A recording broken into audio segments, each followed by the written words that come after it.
Mata upu tolu se fulu, ua whaamuina se keleka e amaleka. Ua o tawita mauna tangata i se keleka i le aso tolu, a ua umale o Sofia i le itu i tonga ma se keleka e amaleka. Ua fasia fo i se keleka, ma ua whaamuina i le afi.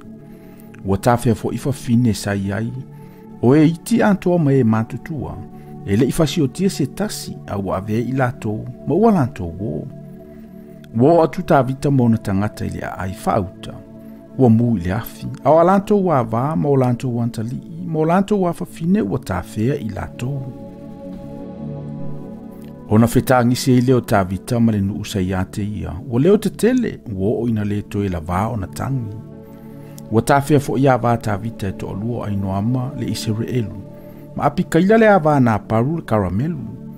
Ua atu vale tele lava tawita, a wana tautala le nuu e whetongi iate ia i maa, ina ua ti ngalo to le nuu umata itasi o nata li imo o na fafine. A ua whaamalosi tawita lona loto ia Yehova lo natua. Ua whaiatu tawita ia aviata le Faitaulanga le ata lii o ai meleka. Ina au maia ia te au le e fota. Ona avatua ile aviata o le e fota ia tawita. Ona whesili leo tawita ia Yehova o whape antu. O te tuli loa ea ile na au. O te maua atu ea ia te ilantou.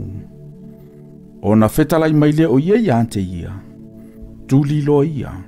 A wae te maua atu ai lava. Ma e maua mai lava mea uma. Walu atu tawita o ia matangata e to ono ngā lausa ia te ia. Wo ila alia o pesora, o nonofo ai na nonofo. Tuli loa e tawita matangata e to afanga lau, a ua nonofo le to odua se lau, na lela vai o atu i le laitu o le alia o pesora. Na lato maua le tangata ai kupito le vao. Ua watu ia ia tawita, ua latu avane ia te ia se areto ua ai, ma latu whainu ia te ia i le vai. Ua latu avatu fo ia te ia, se fasi poto ngā mati mamango, ma fuifui vine mamango e lua ua ai o ia. Una to e fo i mai leo lo na malosi ia te ia. A ua e tolu wao, e tolu fo i po, ua ia le aini areto, ua le inu fo i se vai. Ona whaiatu leo tawita ia te ia. O ai ea oe, mai fea fo i oe. Ona whai mai leo le tau le alea. O au le ai kupito, le au na le tangata amaleka.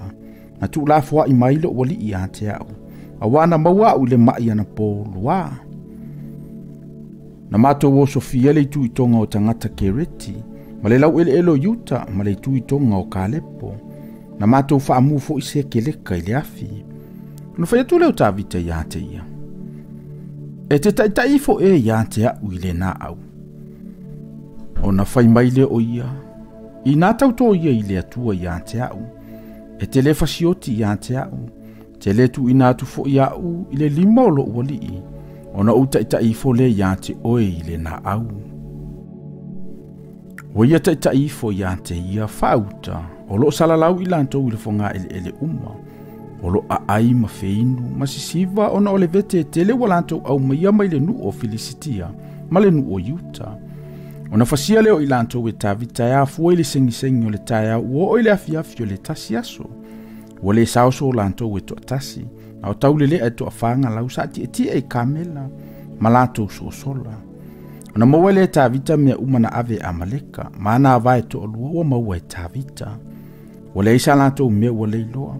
Se mea iti po se mea tele, o atali i mawhawhine, o vete ma mea umana ave i lantou, ua toe au mai e tawita.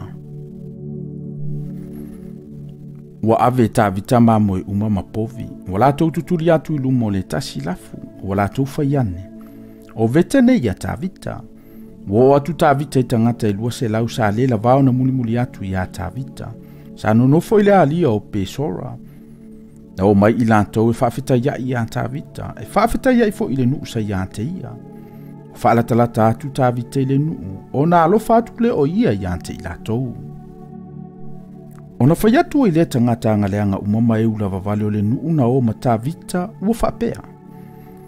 O na ua le o i lantou ma i tatou, o le mele tatou te le avatua i ate i latou ni vete, na mātou whao mai. Na ona taitasi ma taitai atu la nā vā ma na whanau. Ma ia lantou o. Aua fai atu tavita. O usoi. Aua le whaapea na fai I mea ua fua I mai Yehova I ante I tātou. Mana leo I ante I tātou. Ma tuina mai o tātou lima, le auna o mai I ante I tātou. O ai fo I se whaalongo I ante o tou I le nei mea. Awa e tusa la vaenga oa o le ngā ruifo I le taua, ma le vaenga oa o le na whaamuli oa. E whaangatasi lava o lantou vaenga oa. Na afua mai le aso, ua whatuina le nei mea e whai matu la fono ma masani a Israelu, ua o I le aso nei. Ua o antu tāvita I se keleka o na vatua I le ia o mea o le veteito e ino yuta o ana uo, ua whape antu. Fauta, o le mea alofa I ante o taua I le vete na maua I whidio Yehova. Mo e I peteli, mo e I ramota I le tu I tonga, mo e I antira, mo e I aroeru, mo e I sefemo, mo e I esetemoa, mo e I rakala, mo e I ai, o sa yera maeru, mo e I ai o sa keni, mo e I horema, mo e I koroasa, mo e I antaka, mo e I heperona. Ma mea uma sa whealua iei tāvita, o ia maona tangata.